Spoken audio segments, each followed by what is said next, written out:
ሰላም ጥዕና ሃበለይ ናይ መድረኽ ብፍቕሪ ቤተሰብ ከመይ ኣለኹም?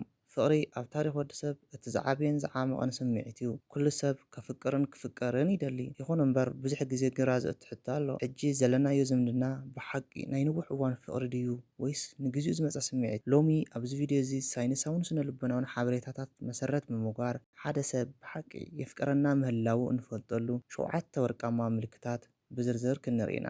ክሳብ መወዳእታ ምሳና ጽንሑ። እዚ ቪድዮ እዚ ብዛዕባ ፍቕሪ ዘለኩም ግንዛበ ከም ዝቕይሮ ጥርጣረ የብለይን። ቀዳማይ ኣብ ግዜ ፀገም ብሓባር ደው ምባል። ሓቀኛ ፍቕሪ ኣብ ግዜ ማዕበል እዩ ዝፍተን።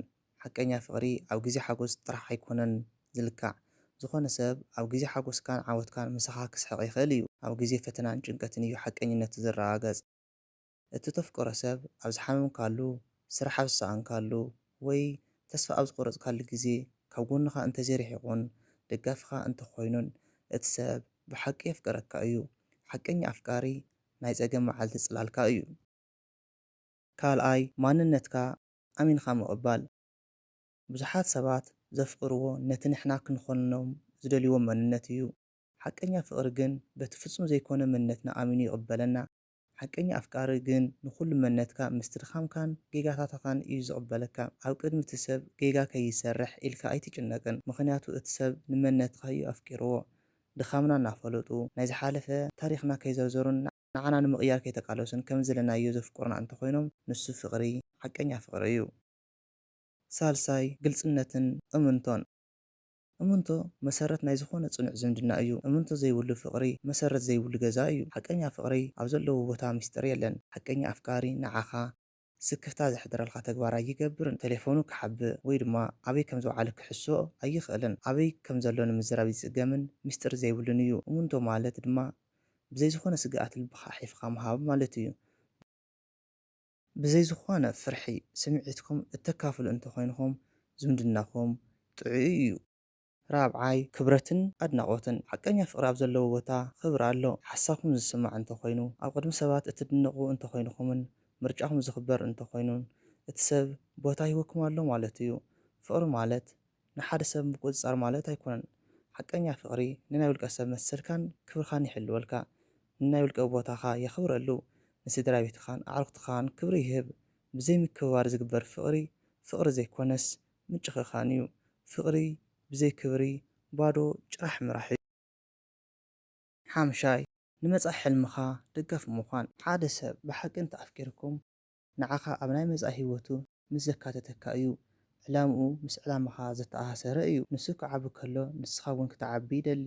ናትኩም ዓወት ናቱ ዓወት እዩ። ሓደስቲ ነገራት ትኑ ክትመሃሩን ክትዓብዩን የተባብዐኩም።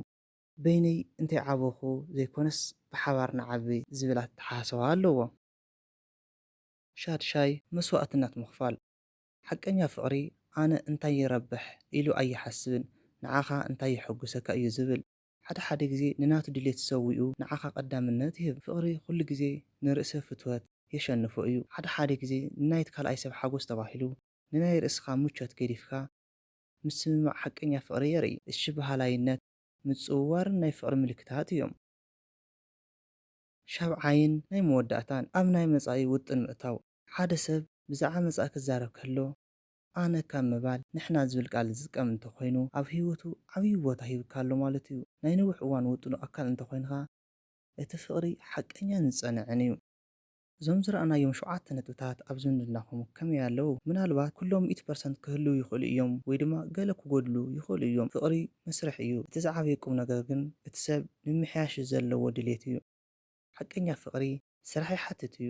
ሓደ ነገር ክትዝክር ዝደሊ ሓቀኛ ፍቕሪ ዘለዎ ሰብ ንዓኻ ዝሐሸ ሰብ ክትኸውን እዩ ዝደፋፍአካ። ሰላም ልቢ ይህበካ እምበር ጭንቀት ኣይፈጥረልካን። ክቡራት ተዓዘብቲ እዚ ናይ ሎሚ ምድላውና ነይሩ። እዞም ነጥብታት ኣብ ሂወትኩም ብርሃን ከም ዝህብኩም ተስፋ ገብር። ኣብ ዝምድናኹም ዘጋጥምኩም ተመክሮ ወይም ካብዞም 7 ነጥብታት ዝያዳ ዘስማዕምዐኩም እንተሃልዩ ኣብ ኮመንት ኣካፍሉና። እዚ ቪድዮ ትምህርቲ ሂብኩም እንተኮይኑ ላይክ ብምግባር ደገፍኩም ኣርኢና። ንዝያዳ ተመሳሳሊ ትሕዝቶታት ድማ መደብ መድረኽ ፍቕሪ ሰብስክራይብ ብምግባር ኣይትረስዑ።